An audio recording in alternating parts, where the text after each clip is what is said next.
باللہ من الشیطان الرجیم بسم اللہ الرحمن الرحیم ان قارون کان من قوم موسیٰ، قارون حضرت موسیٰ علیہ السلام کی قوم میں سے تھا۔ کہا یہ جاتا ہے کہ قارون کا اور موسیٰ علیہ السلام کا نسب دادا پر جا کے ایک ہو جاتا ہے، اور اس لحاظ سے یہ ان کا چاچا کا بیٹا تھا اور ان کے ماموں کا بیٹا تھا۔ ایک لحاظ سے قارون کا جو باپ تھا وہ حضرت موسیٰ کا چچا بھی لگتا تھا، اور ایک لحاظ سے حضرت موسیٰ کا ماموں بھی لگتا تھا۔ اور قارون جو ہے وہ حضرت موسیٰ پر ایمان بھی لایا۔ اللہ نے کہا قارون جو تھا موسیٰ علیہ السلام کی قوم میں سے تھا، فبغى علیہم، اس نے اس قوم میں سرکشی کی، تکبر کیا، وآتیناہ من الکنوز، ہم نے اسے ایسا خزانہ دیا تھا، ما ان مفاتحہ، کہ اس خزانے کی چابیاں، لتنوء بالعصبۃ اولی القوہ، جو طاقتور ترین لوگ ہیں ان کو تھکا دیتی تھی اٹھاتے ہوئے۔ اذ قال لہ، قارون کی قوم نے اسے کہا، لا تفرح، تم اتراؤ نہ، ان اللہ لا يحب الفرحین، کہ اللہ جو ہے وہ اترانے والوں کو پسند نہیں کرتا۔ قارون کان من قوم موسیٰ، موسیٰ کی قوم میں سے تھا، ان کے چچا کا بیٹا تھا، ان کے ماموں کا بیٹا تھا، وآمن بہ، اور حضرت موسیٰ پر یہ ایمان لایا۔ فبغى علیہم کا لفظی معنی ہے سرکشی کرنا۔ آگے بتا رہے ہیں بالکبر والعلو وکثرت المال، اس نے سرکشی کی تھی تکبر کے ساتھ، اور خود کو بہت بڑا سمجھا تھا، اور اپنے مال کی کثرت کی وجہ سے اس نے سرکشی کی تھی۔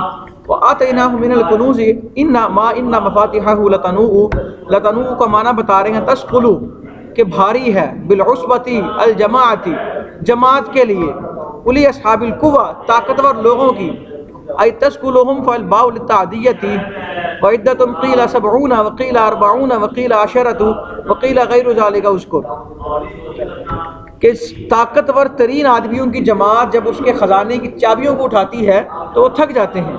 اب کہا یہ گیا ہے کہ وہ طاقتور ترین جماعت میں 70 افراد، کتنے؟ 70 تھے، ایک قول کے مطابق 40 تھے، اور ایک قول کے مطابق 10 تھے، اور اس کے علاوہ دیگر قول بھی ملتے ہیں، لیکن روایت میں آتا ہے کہ جب اس کے خزانوں کی چابیاں اٹھائی جاتی تھی نا تو 70 خچر اس کے خزانوں کی چابیاں اٹھا کر چلتے تھے۔ 70 خچروں پہ خزانہ نہیں آتا تھا، خزانے جہاں ہیں وہاں کی چابیاں۔ تو اندازہ کرو ذرا، بندے کے پاس ایک چابی ہو کتنا خزانہ ہوتا ہے اس کے پاس، اور جس کے خزانوں کی چابیاں 70 خچروں پر آئیں، کتنا اللہ نے مال دیا تھا۔ اذ قال لہ قومہ، ان کی قوم یعنی کہ المؤمنون من بنی اسرائیل، بنی اسرائیل میں سے جو صاحب ایمان تھے، انہوں نے کہا لا تفرح، اتراؤ نہ، بکثرت المال، مال کی کثرت سے وہ اترایا تھا، تکبر کیا تھا اس نے اور اترایا تھا۔ ان اللہ لا يحب الفرحین، کہ اللہ اترانے والوں کو پسند نہیں کرتا۔ اب ایک تو یہاں پر ایک اعتراض ہے، اس کا جواب تو صاحب تفسیر نے دے دیا بذالک کہہ کر۔ اعتراض یہ ہے، اللہ نے کہا ان اللہ لا يحب الفرحین، اللہ فرحت کرنے والوں کو پسند، اور اللہ ہی نے قرآن میں فرمایا قل بفضل اللہ وبرحمتہ فبذالک فلیفرحوا، کہ جب اللہ کا فضل اور اس کی رحمت آ جائے تو قوم کو چاہیے کہ وہ فرحت کریں۔ یہاں کہا کہ فرحت کرنے والوں کو اللہ محبوب نہیں رکھتا۔ ایک تو جواب دے دیا انہوں نے بذالک، کہ جو مال و دولت کی کثرت کی وجہ سے تکبر اور اتراتے ہوئے فرحت کرتا ہے تو اللہ اسے پسند نہیں کرتا، ایک جواب انہوں نے یہ دے دیا۔ اور اس کا دوسرا جواب یہ ہے کہ عربی زبان میں خوشی کے لیے 2 لفظ استعمال ہوتے ہیں۔ خوشی کے لیے ایک کہتے ہیں مسرت، جیسے اکثر لوگ مسرت پڑھتے ہیں، اور ایک لفظ ہوتا ہے فرحت۔ مسرت کہتے ہیں لمٹ کے اندر، حدود کے اندر رہ کر خوشی منانا، اور فرحت کہتے ہیں حدوں کو توڑ کر خوشی منانا۔ اللہ نے کہا ان اللہ لا يحب الفرحین، کہ دنیا کی جتنی بھی نعمتیں مل جائیں تم نے حدوں کو توڑ کر خوشی نہیں منانی، بلکہ ایک حدود میں رہ کر خوشیاں منانی ہیں، ایک لمٹ میں، ایک حد میں رہ کر خوشی منانی ہے۔ دنیا کی اگر نعمت ملے، اگر دنیا کی نعمت پر خوشی مناتے ہوئے تم حد سے کراس کرو گے تو لا يحب الفرحین کے مستحق بنو گے، کہ اللہ تم سے محبت نہیں کرتا، تم فرحت کرنے والے ہو۔ لیکن اگر تمہارے پاس وہ نعمت آ جائے جس نعمت کے سبب اللہ نے تمام نعمتیں عطا کی ہیں، پھر وہاں پر مسرت نہیں منانی، وہاں پر حدوں میں رہ کر خوشی نہیں منانی، فلیفرحوا، وہاں پر خوشی منانی ہے تو تمام حدوں کو توڑ دینا۔ سمجھ آئی؟ یہ تقریری نقطہ تھا. آ گیا آ رہا نا، میلاد کا موسم آ رہا ہے. وابتغی فیما آتاک اللہ الدار الآخرۃ ولا تنس نصیبک من الدنیا. اس آیت میں ان حضرات کا رد ہے کہ دنیا سے بالکل لا تعلق ہو رہتے ہیں. کہتے جی نکاح نہیں کرنا، روٹی نہیں کمانی، گھر نہیں جانا، بالکل جناب جنگلوں میں نکل کے جناب رہبانیت اختیار کر لینا. اسلام میں رہبانیت نہیں ہے. نبی پاک صلی اللہ علیہ وسلم سے بڑھ کر اسلام کا پیکر کون ہو سکتا ہے؟ لیکن آپ نے فرمایا کہ نکاح ہو سنت ہی، نکاح میری سنت ہے. میں روزے بھی رکھتا ہوں، قیام بھی کرتا ہوں، گھر بھی جاتا ہوں، دنیا بھی کماتا ہوں، سب کچھ کرتا ہوں. اللہ نے کہا نا وابتغی فیما آتاک اللہ، اللہ نے جو تمہیں مال دیا ہے نا اس میں سے دار الآخرہ، آخرت کا گھر تلاش کرو. یعنی کہ ایسے کام کرو کہ تمہیں جنت میں جگہ ملے. ولا تنس نصیبک من الدنیا، لیکن دنیا کا حصہ لینا نہ بھولنا. سمجھ آئی؟ وَأَحْسِن كَمَا أَحْسَنَ اللَّهُ إِلَيْكَ، اور لوگوں کے ساتھ ایسا ہی حسن سلوک کرو جیسا اللہ نے تمہارے ساتھ حسن سلوک کیا ہے. وَلَا تَبْغِ الْفَسَادَ فِي الْأَرْضِ، اور زمین کے اندر فساد نہ پھیلاؤ. إِنَّ اللَّهَ لَا يُحِبُّ الْمُفْسِدِينَ، اللہ فساد پھیلانے والوں کو پسند نہیں کرتا. وابتغی ای اطلب فیما آتاک اللہ من المال، کہ اللہ نے جو تمہیں مال دیا ہے اس میں سے تلاش کرو الدار الآخرہ، آخرت کے گھر کو. بأن تنفقہ فی طاعت اللہ، بئی طور کہ تم اس مال کو اللہ کی اطاعت میں خرچ کرو. ولا تنسا تترک، اور نہ چھوڑو نصیبک من الدنیا، دنیا سے حصہ لینا. ای ان تعمل فیہا للآخرۃ، کہ یعنی کہ تم اس میں کام کرو آخرت کے لیے، یعنی کہ دنیا میں کام کرو یہ سمجھ کر کہ تمہارا دنیا میں رہنا ابدی نہیں، تم نے آخرت میں جانا ہے. کہیں ایسا نہ ہو کہ دنیا کا حصہ لیتے لیتے تم آخرت کو پس پشت ڈال دو اور آخرت کو بھول جاؤ. وَأَحْسِن لِلنَّاسِ بِالصَّدَقَةِ، اور لوگوں کے ساتھ اس نے سلوک کرو صدقات دے کر، تحائف دے کر، تحائف دے کر لوگوں کے ساتھ حسن سلوک کرو. کما احسن اللہ الیک، جیسا کہ اللہ نے تمہیں اتنے سارے تحائف دے کر تمہارے ساتھ اس نے. ولا تبغی تطلب الفساد فی الارض بعمل المعاصی، اور گناہوں والے کام کر کے زمین میں فساد تلاش نہ کرو. ان اللہ لا يحب المفسدین، اللہ فساد کرنے والوں کو پسند نہیں کرتا. بمعنی انہ یعاقبہم، معنی یہ ہے کہ اللہ ان کی گرفت کرے گا اور ان کا انجام بہت برا ہوگا. قال، کہا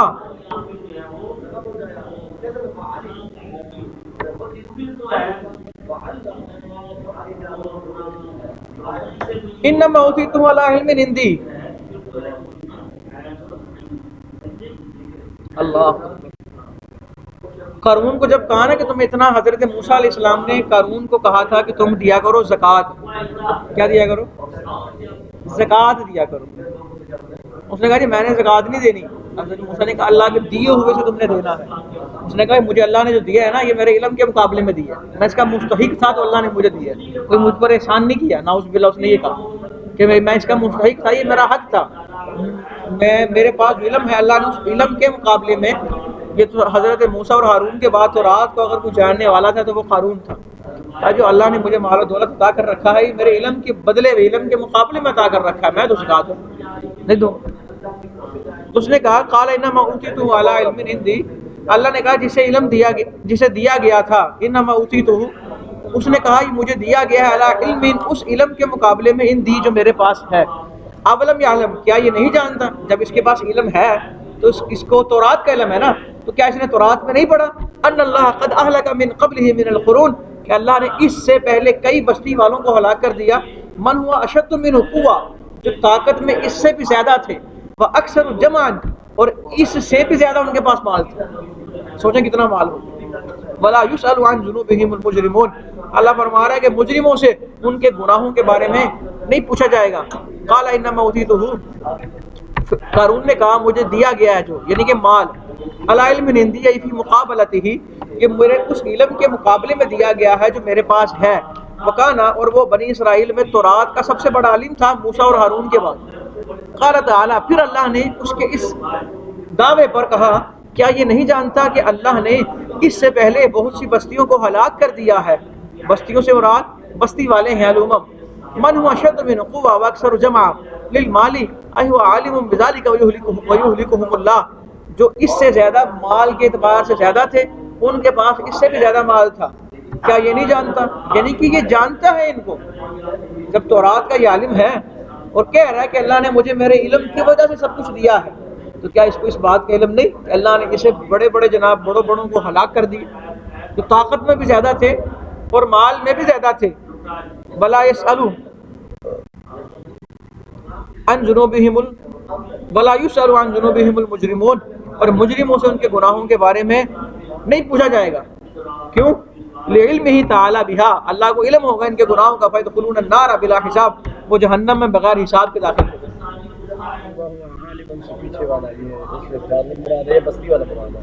قارون مراد ہے، وہ عالم قارون مراد ہے۔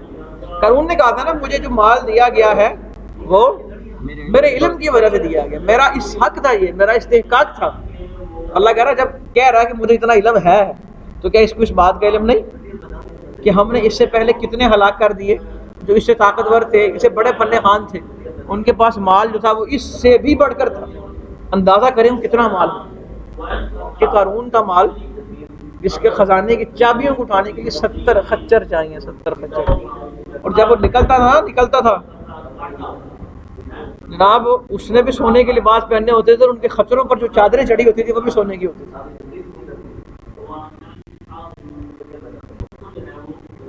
اب دیکھیں اسی کا اشارہ آ گیا، فخرج علی قومہ، وہ نکلا اپنی قوم پر، فی زینتہ، بڑا بن سج کے، قال الذین، جب بن سج کے نکلا نا، یریدون الحیات الدنیا، اس کی قوم میں سے وہ لوگ جو دنیا کی زندگی چاہتے ہیں، انہوں نے کہا یا لیت لنا مثل ما اوتی قارون، کاش کہ ہمارے لیے بھی وہی ہوتا جو قارون کو دیا گیا، انہ لذو حظ عظیم، قارون کو تو بہت کچھ دیا گیا ہے۔ فخرج ای قارون نکلا علی قومہ فی زینتہ، اپنی قوم میں بڑا بن سج کے، باتباعہ الکثیرین رکبانا، اس کے ساتھ بہت سی سواریاں تھیں، متحلین بملابس الذہب، جو جناب سونے کے لباس سے ملبوس تھی، والحریر، اور ریشم کے لباس تھے، علی خیول و بغال متحلیہ، خچروں پر اور گھوڑوں پر، اور وہ بھی جناب کیا تھے؟ سونے سے اور زیورات سے سجے ہوئے تھے۔ قال الذین یریدون الحیات الدنیا یا لتنبیہ، تو دنیا کی زندگی کا ارادہ رکھنے والوں نے کہا یا تنبیہ کے لیے، کاش کہ ہمارے لیے ہوتا دنیا میں وہی جو قارون کو دیا گیا ہے، انہ لذو حظ نصیب عظیم واف فیہا، کہ قارون کو جو دنیا میں دیا گیا ہے نا وہ بہت بڑا حصہ ہے اور بہت ہی زیادہ ہے، کاش ہمیں بھی یہ ملا ہوتا۔ وقال الذین، اللہ فرما رہا اور کہا ان لوگوں نے، اوتوا العلم، وقال لهم، اور ان سے کہا، یعنی کہ جنہوں نے دنیا کا زندگی کا ارادہ کیا تھا نا، ان سے کہا، الذین، ان لوگوں نے، اوتوا العلم، جو صاحب علم تھے، جو حقیقی معنوں میں صاحب علم تھے، بما وعد اللہ فی الآخرہ، کہ اللہ نے آخرت میں وعدہ کر رکھا ہے، جن سے اللہ نے آخرت میں وعدہ کر رکھا ہے، ویلکم، افسوس ہے تمہارے لیے۔ یہ کلمۃ زجر، کلمہ زجر و توبیخ کے لیے آتا ہے، جب کسی کو ڈرانا ہو اس وقت ویلکم کہا جاتا ہے، ویلکم تمہارے لیے، افسوس ہے تم پر، ثواب اللہ فی الآخرۃ بالجنۃ، اللہ کا جو ثواب ہے یعنی کہ آخرت میں جنت، خیر، یہ بہتر ہے، لمن آمنا، اس کے لیے جو ایمان لایا، وعمل صالحا، اور نیک کام کیے، مما، اس سے بہتر ہے، اوتیا قارون فی الدنیا، جو قارون کو دنیا میں دیا گیا، جو قارون کو جتنا بھی دیا گیا دنیا میں جو بھی ملا وہ ابد ہی نہیں تھا، وہ کچھ دنوں کے بعد ختم ہو جانا ہے، اور جنت میں جو چاہو گے ملے گا اور کبھی ختم نہیں ہوگا۔ ولا یلقاہا، اور یہ القاء نہیں کی جاتی، یعنی کہ جنت کو المثاب بہا الا الصابرون، جنت کا ثواب نہیں دیا جاتا الا الصابرون، مگر ان لوگوں کو، علی الطاعۃ وعن المعصیۃ، جو اللہ کی فرما برداری پر صبر کرتے ہیں اور اللہ کی معصیت کرنے سے بچتے ہیں۔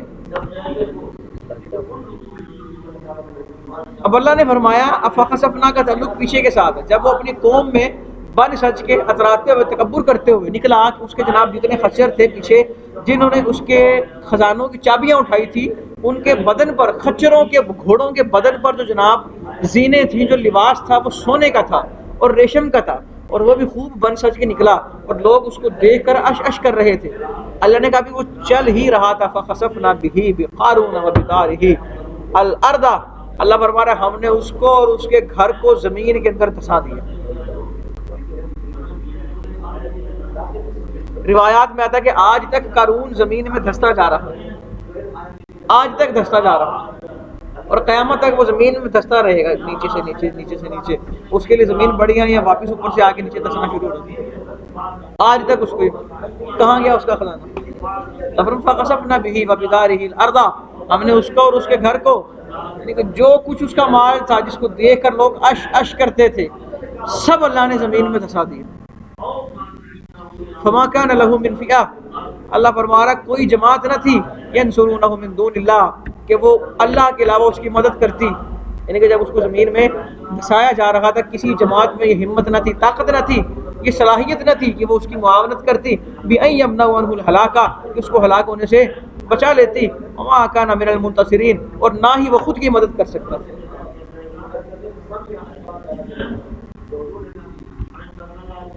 وَأَصْبَحَ الَّذِينَ, اب کل تک, اصبح الذین کا معنی کل تک جو لوگ, اصبح الذین کل تک جو لوگ, تمنوا مکانہ بالامس, امس کل تک, تمنوا مکانہ کل تک جو لوگ اس کے مکان کی خواہش کر رہے تھے. کل تک لوگ, اصبح صبح, لفظی ترجمہ دیکھو, اصبح صبح کی, الذین ان لوگوں نے, تمنوا مکانہ بالامس, جو قارون کے مرتبے کی خواہش کر رہے تھے کل تک, جو کل تک چاہ رہے تھے کہ ہمیں بھی وہ کچھ دیا جائے جو قارون کو دیا گیا ہے. صبح انہوں نے کی سال میں کی, یقولون, وہ کہہ رہے تھے, وَيْكَأَنَّ اللَّهَ يَبْسُطُ, وَيْكَأَنَّ اللَّهَ يَبْسُطُ يُوَسِّعُ الرِّزْقَ لِمَن يَشَاءُ, ہے ہلاکت ہے خود پر, افسوس ہے, اللہ تو جناب جس کے لیے چاہے رزق وسیع کر دیتا ہے, وَيَقْدِرُ, اور جس کے لیے چاہے رزق تنگ کر دیتا ہے. یہاں پہ یقدر کا معنی کیا ہے؟ تنگ کرنا, تنگ کر دیتا ہے. وہی کا انا کی ترکیب یہ ہے, اصل میں تھا نیچے انہوں نے بتا دیا, جو صاحب تفسیر نے ترکیب کیا ہے, وہی اس میں فعل ہے, اس میں فعل آئی عجب ایارہ, یعنی کہ ہم پر تعجب ہے, اور یہاں پر جو کاف ہے یہ لام کے معنی میں ہے. اصل میں تھا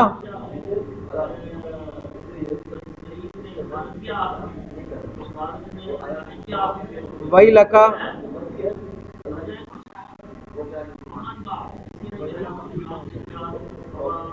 وہی لکھا میرے ذہن سے نکل گیا, اس کے اصل کی آتی کل انشاءاللہ. وہی لکھا,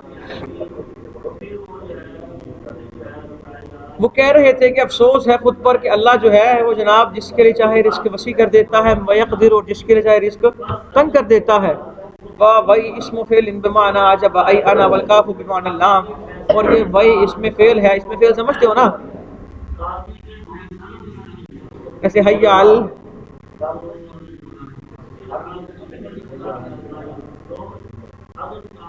اس میں فعل وہ اسم جس میں فعل کا معنی ہوتا ہے, جیسے حلما بمعنی ای تھی, نہیں یاد, لولا, اب وہ کہہ رہے تھے جو کل تک خواہش کر رہے تھے نا کہ کاش ہمیں یہ چیزیں دی جائے, وہ کہہ رہے تھے صبح, لولا, اگر نہ ہوتا, ان من اللہ علینا, یہ بات کہ اللہ نے ہم پر احسان کیا ہے, لخسف بنا, تو وہ ہمیں بھی زمین میں دھسا دیتا, وہ ہمیں بھی, اب ان کو احساس ہوا. لخسف بنا بھی پڑھ سکتے ہیں اور لخسف بنا بھی پڑھ سکتے ہیں. وہی کا انہ افسوس لا یفلح الکافرون, اللہ جو ہے وہ کافروں کو فلاح نہیں دیتا. یہاں پہ کافر سے مراد یہ نہیں کہ قارون جو تھا وہ کافر تھا, کافر سے مراد یہاں پہ ناشکرہ ہے. لنعمت اللہ, جو اللہ کی نعمتوں کا ناشکرہ ہے, اللہ اسے کامیاب. قارون حضرت موسیٰ پر ایمان لایا ہوا تھا نا, مومن تھا, حضرت ناشکرہ تھا نا, ہاں ناشکرہ تھا.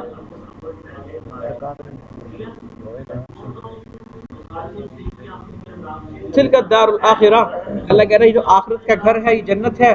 نجعلها, ہم نے اسے بنایا ہے, للذین, ان لوگوں کے لیے, لا یریدون علوا فی الارض, جو زمین میں تکبر نہیں چاہتے, بالبغی اتراتے ہو, ولا فسادا, اور فساد نہیں چاہتے, بعمل المعاصی, اچھا یہاں پہ اس آیت کی روایت میں ایک حدیث ملتی ہے کہ نبی پاک صلی اللہ علیہ وسلم نے فرمایا، اور راوی کہتے ہیں جو آدمی یہ ذہن میں رکھے کہ میرے جوتے کے تسمے میرے دوست کے جوتے کے تسمے سے اچھے ہونے چاہیے، تو وہ بھی اس آیت کا مثال ہے کہ اس کا بھی جنت میں حصہ نہیں۔ اللہ کا جنت ان کے لیے ہے جو دنیا میں علوف نہیں کرتے، تکبر جس نے یہ کہا کہ میرے پاؤں جوتے کے تسمے، اگر کسی کی یہ نظریہ کہ جناب اللہ نے مجھے دیا ہے تو میں اچھا پہنوں، وہ بات اور ہے، لیکن اگر کوئی اس نظریے سے لیتا ہے نہیں یار اس کے ذرا تھوڑے اچھے ہیں تو میں نے اس سے اچھے لے دی، اللہ یریدون علوا، ان کا جنت میں ایک روایت ملتی ہے اسی تفسیر کے تحت، ولا فساد، جنت ان کے لیے ہے جو زمین میں علوم نہیں کرتے اور نہ فساد کرتے ہیں بعمل المعاصی، گناہوں کے کام کر کے، والعاقبۃ المحمودہ، اور اچھا انجام للمتقین، متقین کے لیے ہے کہ بعمل الطاعات، انہوں نے اللہ کے طاعات والے کام کیے، ساری زندگی وہ کام کیے جن سے اللہ خوش ہوتا ہے۔ من جاء بالحسنۃ، جو آدمی نیکی لے کر آئے گا، فلہ خیر منہا، تو اسے اس کی نیکی سے بہتر ثواب دیا جائے گا، وہو ثواب بسببھا وہو عشر، اس کو بہتر ثواب دیا جائے گا نیکی کی وجہ سے، وہ کیا ہے؟ کم از کم کتنا ہے؟ 10 گنا، 10 گنا سے لے کر 700 تک کم از کم، 10 سے لے کر 700 کم از کم، اور واللہ یضاعف لمن یشاء، کہ اللہ جس کے چاہے اسے بڑھا دیتا ہے۔ ومن جاء بالسیئۃ، اور جو بندہ اللہ کی بارگاہ میں معاصی لے کر پہنچا، لا یجزی الذین عملوا السیئات الا ما كانوا یعملون، تو اسے اتنا ہی بدلہ دیا جائے گا، اتنا ہی گناہ ملے گا جتنے اس نے کام کیے، یعنی کہ یہ بات تو ہے کہ نیکی کرنے پر اجر زیادہ ہے، اور یہ بات بھی ہے کہ برائی کرنے پر اجر اتنا ہی ہے، اتنی ہی جزا ہے جتنی اس نے برائی کی ہے، یعنی کہ گناہ کرنے پر ایک ہی گناہ ملے گا، اور ایک نیکی کرنے پر 10 ملیں گی، 700 تک ملیں گے کم از کم، اور اس سے زیادہ اللہ جس کے چاہے گا بڑھا دے گا، وہ خلوص دیکھتا ہے۔ اور نیکی وہی ہے نا کہ بندہ، حضور نے فرمایا نا احسان کیا ہے، وہ حدیث آپ نے پڑھی، آپ نے کہا جب حضرت جبریل نے پوچھا مال احسان، احسان کیا ہے، تو نبی پاک صلی اللہ علیہ وسلم نے فرمایا تھا ان تعبد للہ کأنک تراہ فإن لم تکن تراہ فإنہ یراک، اللہ کی عبادت اس طرح کرو کہ تم اس کو تک رہے ہو، اگر تم اس کو نہیں دیکھ رہے تو وہ تو تمہیں دیکھ رہا ہے، یہ احسان ہے، یہ کیا ہے؟ احسان۔ اور وہاں پر ظاہر سی بات ہے جب اللہ دیکھ رہا ہے تو پھر بندہ یہی کہتا ہے نا کہ یار وہ دیکھ رہا ہے، وہ میرے جس حال پر راضی ہے میں بھی اس حال پر۔ حضرت ابراہیم علیہ السلام کے پاس جب وہ آیا، حضرت جبریل آئے اور عرض کی کہ اگر آپ کہیں تو میں اللہ سے سفارش نہ کروں، بلکہ آپ اللہ کو کہیں، آپ اللہ کے خلیل ہیں، اللہ آگ کو ٹھنڈا کر دے گا۔ حضرت ابراہیم علیہ السلام نے کہا تھا اللہ دیکھ رہا ہے نا مجھے، ہاں دیکھ رہا ہے، کہا جب وہ مجھے جلانے پر راضی ہے تو میں کون ہوتا ہوں جو نہ جلوں، ہے نا، جد سونا میرے دکھ وچ راضی سکھ نو چلے پا، یہ احسان ہے، یہ نیکی جو اس طرح کی نیکی کے ساتھ آئے گا اللہ اسے کم از کم 10 گنا سے لے کر 700 گنا تک اجر عطا کرے۔ ان الذی فرض علیک القرآن، بے شک اللہ وہ ہے جس نے آپ پر قرآن نازل کیا، انزلہ لرادک الی معاد، تو وہی ذات آپ کو معاد تک لوٹا دے گا۔ بعض حضرات نے کہا اس سے مراد وصال کی طرف اشارہ کیا، ان قریب آپ اللہ کی طرف لوٹ جائیں گے۔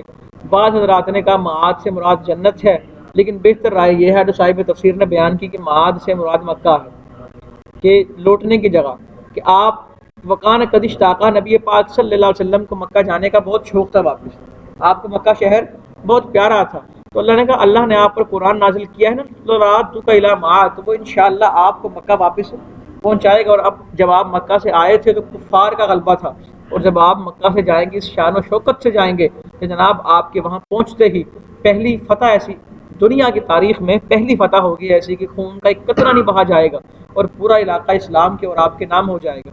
قل ربی عالم، آپ فرما دیجئے کہ میرا رب جانتا ہے، من جاء بالہدیٰ، کہ کون اللہ کی بارگاہ میں ہدایت لے کر آئے، ومن ہوا فی ضلال مبین، اور کون گمراہی میں ہے۔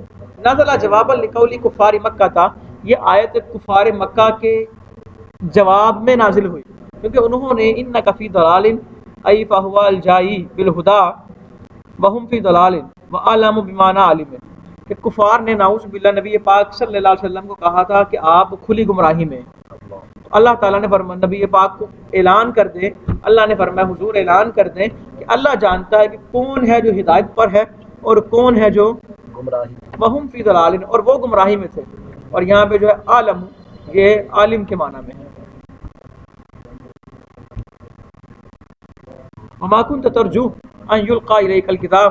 جناب یہاں سے مسئلہ چل رہا ہے، وہ اس مسئلے پر ایک تفسیر ہے، اسے کہتے ہیں تفہیم القرآن، مودودی کی لکھی ہوئی، اس پہ کافی اختلاف ہے اس آیت کی تفسیر کے. یہاں سے اس نے یہ ثابت کیا، اور اکثر حضرات اس طرح کے ذہن رکھنے والے ثابت کرتے ہیں کہ جو نبی ہوتا ہے اسے اس کی جب تک اللہ اعلان نبوت کا حکم نہ دے اس سے پہلے، یعنی کہ اعلان نبوت سے پہلے اس کو بھی اپنے نبی ہونے کی خبر نہیں ہوتی. اس آیت سے وہ استدلال کرتے ہیں کہ اللہ نے کہا وما كنت ترجو ان يلقى اليك الكتاب، جو ترجمہ انہوں نے کیا کہ آپ کو یہ امید نہیں تھی کہ آپ کو کتاب دی جائے گی. ہاں آپ کو تو صرف یہ امید تھی کہ آپ کے رب کی رحمت آپ پر ہو. انہوں نے کہا دیکھیں کہ اللہ نے کہہ دیا کہ آپ کو یہ امید ہی نہیں تھی کہ کتاب دی جائے گی، تو اگر نبی یا رسول ہوتے، ان کو خبر ہوتی اس بات کی کہ ہم رسول ہیں، تو ان کو پتہ ہوتا نا کہ اللہ، ہم ظاہر سی بات اگر رسول ہیں تو اللہ ہمیں ایک شریعت دے گا. تو یہاں پر اللہ نے خود کہہ دیا کہ آپ کو امید ہی نہیں تھی. تو اس پر کافی لمبی چوڑی بحث کی ہے، تو میں اختصاراً یہ عرض کرتا ہوں کہ یہاں پر انہوں نے جو ترجمہ کیا ہے وہ انہوں نے الا جو استثناء ہے اسے استثناء منقطع کر کے ترجمہ کیا ہے، یا جب کہ یہاں پر جو استثناء ہے وہ استثناء متصل ہے. یہ معنی نہیں کہ آپ کو کتاب ملنے کی امید نہیں تھی، صرف امید تھی تو رب کی رحمت کی، نہیں، یہ معنی نہیں. یہ استثناء منقطع کی صورت میں ہے. اور جب اسے استثناء متصل مانے تو معنی یہ ہے کہ آپ کو کتاب ملنے کی جو امید تھی وہ امید خدا کی رحمت تھی. سمجھ آئی؟ یعنی کہ آپ کو جو امید تھی کہ آپ کو کتاب ملے گی، یعنی کہ آپ کو پتہ تھا کہ کتاب ملے گی، اور یہ امید آپ کو جو تھی الا رحمت من ربک، یہ امید آپ کو رب کی رحمت کی وجہ سے. یہاں پر استثناء کون سا ہے؟ استثناء متصل ہے. تو لہٰذا جب بھی کوئی ایسی بحث کرے تو یہاں پر بات ساری ختم ہو جاتی ہے. اس لیے کہ جناب یہاں پر استثناء کون سا ہے؟ استثناء منقطع مراد لیتے ہیں تو کوئی قرینہ دکھائیں. جب وہ قرینہ دکھائیں گے، اگر ہوگا تو پھر دکھائیں گے نا قرینہ. یہاں پر استثناء سے مراد استثناء متصل ہے. اور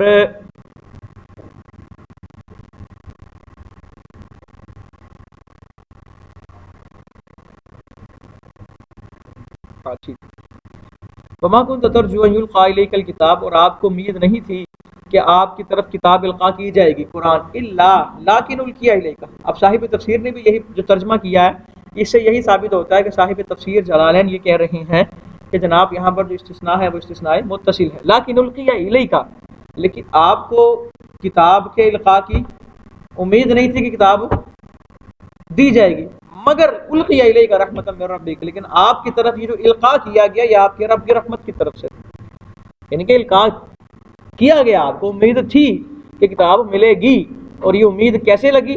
آپ کے رب کی رحمت کی وجہ سے. فلا تکونن ظہیرا معینا للکافرین علی دینہم الذی دعوک الیہ، اور اب کافروں کے مددگار نہ بنے اس دین پر جس کی وہ آپ کو دعوت دے رہے ہیں. یہ نبی پاک صلی اللہ علیہ وسلم کو خطاب کیا جا رہا ہے، لیکن مراد اسے مومنین ہے.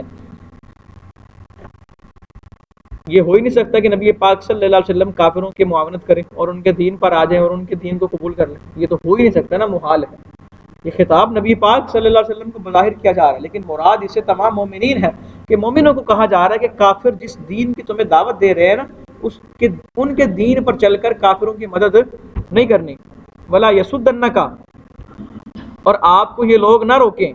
اصل میں تھا یسدونک، نون رفع کو حذف کر دیا گیا جزم کی وجہ سے، اور فاعل کا جو واو ہے اسے التقاء ساکنین کی وجہ سے نون ساکن سے ملا دیا گیا. یہ آپ کو نہ روکیں آیات اللہ، یہ لوگ آپ کو نہ روکیں اللہ کی آیات سے، بعد اذ انزلت الیک، بعد اس کے کہ وہ آپ کی طرف نازل کی گئی. یعنی کہ جب اللہ کی آیت نازل کر دی گئی تو اب آپ نے اس آیت کی تبلیغ کرنی ہے. کفار کسی صورت میں آپ کو خدا کی تبلیغ کے مشن سے نہ روک سکے. اب مراد خطاب کیا جا رہا ہے نبی پاک صلی اللہ علیہ وسلم سے، لیکن مراد اسے مومنین ہے. اب نبی پاک صلی اللہ علیہ وسلم کے بارے میں یہ سوچنا بھی محال ہے کہ آپ کفار کے کہنے سے خدا کی آیات کی تبلیغ روک دیں گے. نہیں، آپ تو روک ہی نہیں سکتے نا. یہ مومنوں کو کہا جا رہا ہے کہ کبھی ایسا مرحلہ آ جائے تم خدا کا پیغام لے کر نکلو اور کفار تمہیں روکیں تو تم نے ان کو اپنے مقصد میں کامیاب نہیں ہونے دینا، بلکہ خدا کے پیغام کی تبلیغ کرتے رہنا ہے۔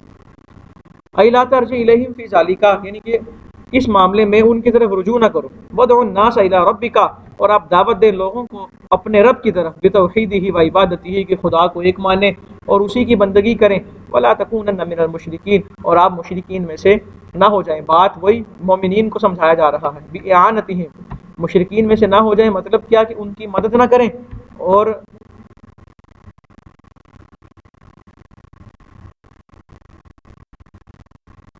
ٹھیک آگے عبارت میں ہو رہی ہے۔